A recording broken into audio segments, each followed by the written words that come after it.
Good afternoon, everyone. This is Tony from her Homestead Skills. I suspect that most of your phones are back up and working. I would hope they are. I haven't really been following that, but it just proves, and I've known all along, that technology is not 100%. It's not without the opportunity to fail. I mean, there's always glitches, or there's always something in the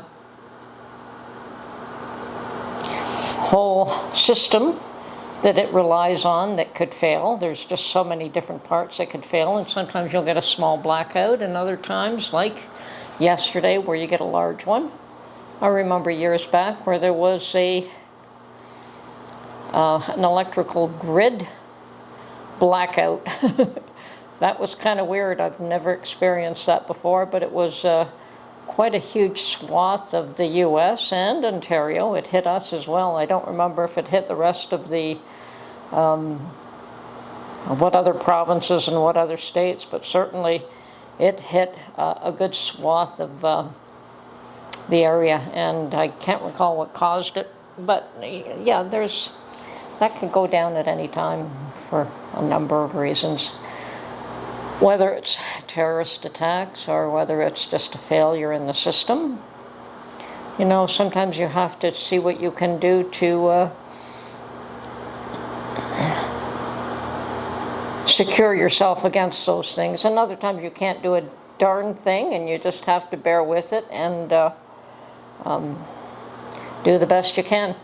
Now, today I decided that, yeah, I needed gas in my car, and I thought, well, you know, it's probably best if I fill it right up, just in case I can't get to a gas station for whatever reason. If ATMs aren't working, I heard that that was also an issue yesterday, and certainly that would occur if your phones don't work and technology doesn't work. You can have a cascading effect. But hopefully everything is back up and running. And yes, there were alternatives. People were recommended to either use landlines, which most of us don't have anymore, or switch to a Wi-Fi calling, which is something that you could call over your internet, as long as your internet was still up. But it probably should be. I mean, they're normally two separate and distinct things. And that's one thing I do at home. I do not have the same company that supplies my internet and my phone. I have them separate, just in case one goes down, the other one is still up. I mean, they try to get you all on the one system, and yes, there could be cost savings to that, but as far as reliability, you're probably best off to give yourself a bit of redundancy by not counting on one firm for everything. Now, you may be in a remote location where you don't really have any choice and you have to rely on the one firm, and such is the case. I don't here, so I take the best options I have, the most economical options I have in both cases, and it works for me. So yes, it's a reasonable day, but I understand we're going back into a deep freeze for a day or two, probably just a day. So winter's going to hit us again, but I don't think that there's snow in the forecast, just extreme cold. But after that, it should start to warm up. And I've considered going to my garden plot, but there's really nothing I can do there anyway. And legally or legitimately, they open on March the 16th or something for us. I mean, I could go there at any time and nobody would stop me, but it's cold and frozen, and there's really not too much I could do. So best to wait there for another month and just try to prepare at home whatever I can do right now. And yes, I was out and about today and got some more groceries, and I decided to go to the dollar store for some gardening supplies. And what I don't like is those flimsy trays that you get with the individual seed pods. I don't mind the individual seed pods, but not the trays that they come in. But I did manage to go to Dollarama, and they had those individual containers for soil and seeds in packages of 3. And then I looked around to see what I could use as a substitute tray rather than buying the whole kit with the flimsy tray that is useless. And I did find something that works, and I was able to, I think those little containers of seeds held 9, and the tray that I found can hold 4 sets of those. So that's probably more than ample amount of seeds for me, because I'm only going to do half my garden this year. And that's with individuals, and certainly there are some things that I'll be planting right in the ground. So I think that will be adequate. If not, I did buy more than, and I do have a lot of my garden planted with things that come back every year. So I have my lavender that's planted, I planted garlic, and I have an asparagus patch that should do very well this year because it's been in the ground a few years now, and some rhubarb. So I just have to fill in the spots with some annuals that I plan to grow. Peppers, some tomatoes, and I just have to decide what else I want to plant. But I'll figure that out. And definitely some oregano, more herbs. I want to do a proper little plot with herbs, and I do have chamomile that probably will come up on its own again. That thing seeds like crazy, and a raspberry patch and a bit of a rhubarb patch. So I only have to reorganize and fill in some spots. And I do have some sage as well, sage and lavender, a beautiful little path. At least that's what I was trying to create. And definitely beans, but beans can be planted right in the ground. So basically all I do is want to plant vegetables that I will be able to eat as soon as they're ready. And probably some broccoli if I can grow it. I have potatoes for sure, and probably carrots as well.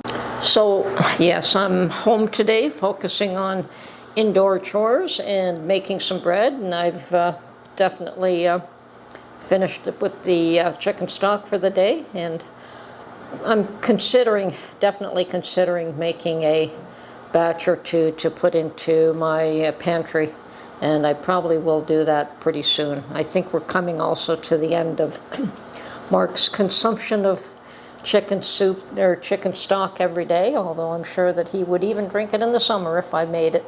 But it's more important for him to have it during the winter months. And the winter months are finally coming to a close. So anyway, just going through a few chores. I'm going to show you some of the things that I've been focused on today. Okay, well there's a quick shot of my chicken stock in the fridge. I've got 10 fresh pint jars stashed away. Certainly takes up a lot of room, but oh well, it gets dissipated fairly quickly. Good thing it's only Mark and I in this home, because otherwise we would need 2 fridges and not 1. So of course I ran out of stash in my freezer for chicken stock, so I did go out and get another 2 packages. So this should last me another couple of weeks, and I like to be able to have it on hand when I need it. So this is going in the freezer right now. And now for a quick update on one of my cast iron pans that I picked up at a thrift store. This one happens to be the Griswold, and it's beautifully cleaned, mostly. Now the back, I did have to scrape off some of the gunk, and I have a little spot left over there. And I was going to just season this, and I decided no, I will wait till I clean out the other ones.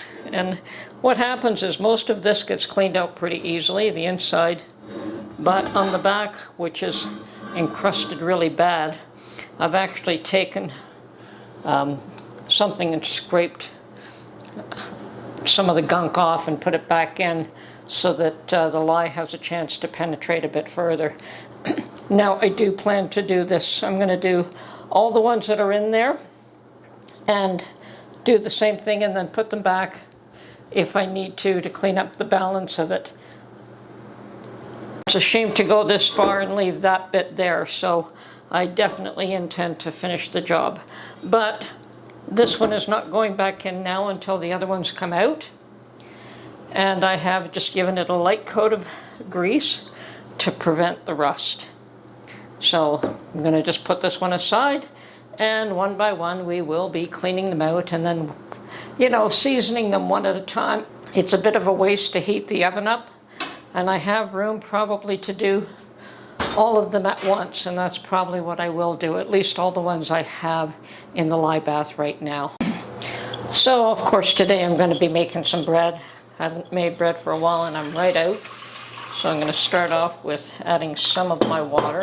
I do have a recipe already online, so I will probably put a link to that so that we don't have to go through this again.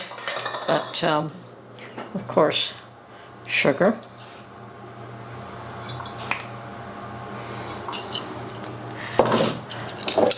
And our yeast. And we'll let that sit for a while until the yeast develops.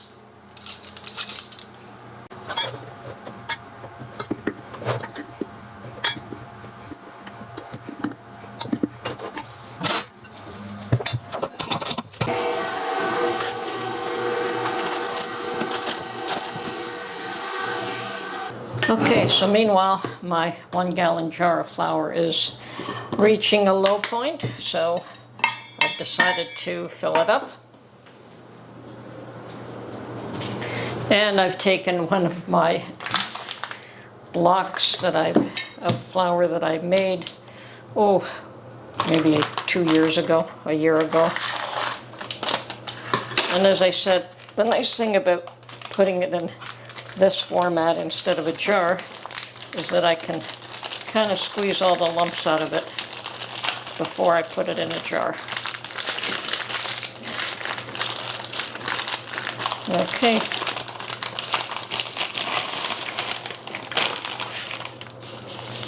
And I should be able to reuse that bag as well.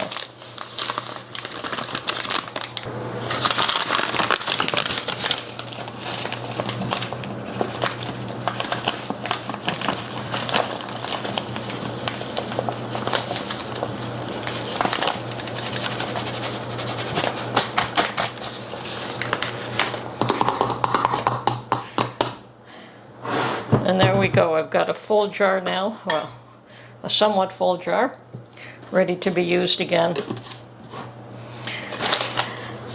And that is so much easier than vacuum sealing it in a half-gallon jar and then trying to get out of that jar. Okay, well, it's all ready. Now we're just going to let this sit for an hour, double in size, and then we will come back and put them in loaf pans. So that's the first rest and rise. And I hope you enjoyed this video, and we'll catch you on the next one. Bye for now.